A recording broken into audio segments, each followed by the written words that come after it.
코로나19 사태가 조금씩 소강 국면을 보이면서 정부가 강도 높게 시행했던 사회적 거리 두기 정책을 다소 완화하기로 했습니다.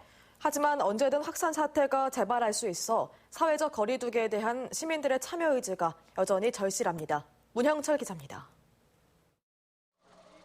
오늘 새벽 0시 기준 코로나19 신규 확진자는 13명. 한 자릿수를 기록한 전날보다 확진자가 늘긴 했지만 강도 높은 사회적 거리 두기가 어느 정도 성과를 보이자 정부는 시민들의 피로감 등을 고려해 강도를 다소 낮추기로 했습니다. 실외 활동과 필수적인 자격 시험 등을 제한적으로 허용함으로써 국민 생활의 편의를 높이려는 취지입니다. 이에 따라 전라남도는 유흥업소 등에 내렸던 운영 중단 권고를 운영 자제로 완화했고 요양병원 입원 환자에 대한 외출 금지 명령 등도 해제했습니다. 비록 무관중 형식이긴 하지만 지역 프로축구 구단의 경기도 다음 달 초쯤 시작될 가능성이 높습니다. 하지만 벌써부터 느슨해진 경계심에 일부에서는 우려의 목소리가 터져나옵니다. 마스크를 써야 되지 않느냐 했더니 뭐라 하냐고는 걱정을 있냐는 식으로 또 얘기를 해보더라고요.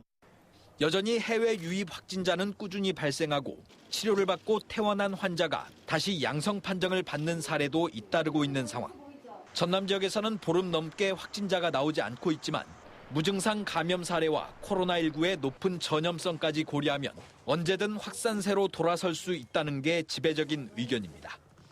특히 관광객이 늘기 시작한 전남 동부권에는 이달 말부터 시작되는 황금 연휴가 코로나 재확산의 도화선이 될 수 있다며 오히려 긴장의 수준을 한층 더 높여야 한다고 강조합니다. 어느 한순간에라도 만약에 한 사람이라도 확진자가 나타나게 된다면 걷잡을 수 없이 너무나 확산이 빠르기 때문에 그리고 또 그 확산에 따른 그 접촉자 때문에 그것 때문에 가장 무서우니까. 정부는 현재 수준의 안정세가 이어지면 다음 달 6일부터는 생활 속 거리두기 체제로 전환하고 등교 개학도 순차적으로 검토할 계획입니다.